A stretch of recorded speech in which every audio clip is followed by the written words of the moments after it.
बस एक छोटा सा रूमाल ही तो गिरा था, लेकिन फिर भी उसके चेहरे से पसीना टपकने लगा, क्योंकि वो कोई आम इंसान नहीं, दक्षिण कोरिया का एक खुफिया जासूस था जो उस वक्त पेड़ पर छिपा बैठा हमारी फौज की जानकारी चुपचाप इकट्ठा कर रहा था।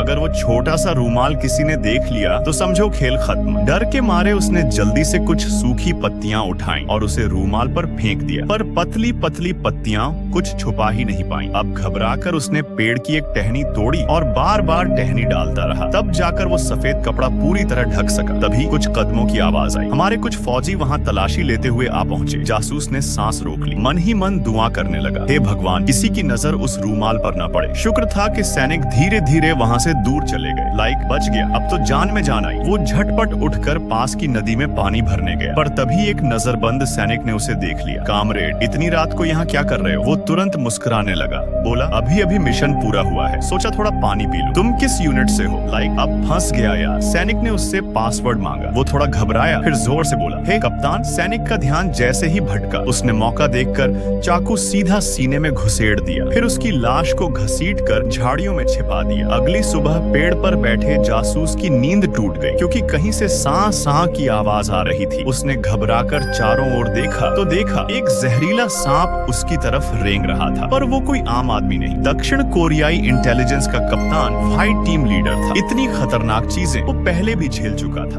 अब तू ही मेरा ब्रेकफास्ट है। उसने सांप को गर्दन से पकड़ा और सीधे उसके शरीर में दांत गड़ा दी, क्योंकि भूख और कमजोरी से वो बेहाल था। अब उसके पास सारी जानकारी थी, तो वो तुरंत अपने बेस की तरफ रवाना हो गया। उधर हमारे सिपाहियों को एक छोटी सी चीज दिखी, वो रूमाल। लियांग अधिकारी ने बस एक नजर डाली और तुरंत समझ गया, ये हमारे फौज का सामान नहीं है, जरूर दुश्मन हमारी पोजीशन में घुस आया है। तुरंत इलाके की जांच शुरू हुई तो वहीं पास में अमेरिकन आर्मी के बिस्किट के टुकड़े मिले। अब तो पक्का यहीं छुपा था वो दुश्मन। पेड़ की छाल पर खरोंच के निशान भी दिखे और उसी जगह से हमारी पूरी आर्मी की लोकेशन साफ दिखती थी। लियांग सर ने तुरंत सब समझ लिया, अगर ये खबर बाहर चली गई तो हमारी पूरी सेना खतरे में पड़ जाएगी। अब सिर्फ एक ही रास्ता है, हमला। हमारे जासूस झाड़ियों में छिपकर दुश्मन की हर हरकत पर नजर रख रहे थे, पर तभी दक्षिण कोरियाई कप्तान को शक हो गया, इतने सारे झाड़ियां यहाँ कैसे? उसने तुरंत एक छोटी टीम भेज दी, सारे घास काट डालने का आदेश। अब तो हमारी पोल खुल जाएगी। हमारे सैनिक कुछ समझ नहीं पाए। एक जवान ने गोली चलाने की सोची, पर लियांग सर ने उसे रोक दिया। अब गोली चलाई तो सब खत्म। तभी हमारी पोजीशन से एक ऑफिसर ने ये सब देख लिया और बिना देर किए मशीन गन से हमला शुरू कर दिया। दुश्मन पीछे हटने लगे, पर तभी कुछ दुश्मन सिपाही जान जोखिम में डालकर फेंस की मरम्मत करने लगे। हमारे जवानों को ये देखकर और भी शक हुआ। अब बस एक बात थी, अगर दुश्मन ने फिर सिर उठाया, हमारी बंदूकें फिर गरजेंगी। पर तभी अचानक एक गोली हमारे झाड़ियों में छिपे सैनिक को लग गई। पूरे शरीर में दर्द फैल गया, लेकिन उसने आवाज तक नहीं निकाली।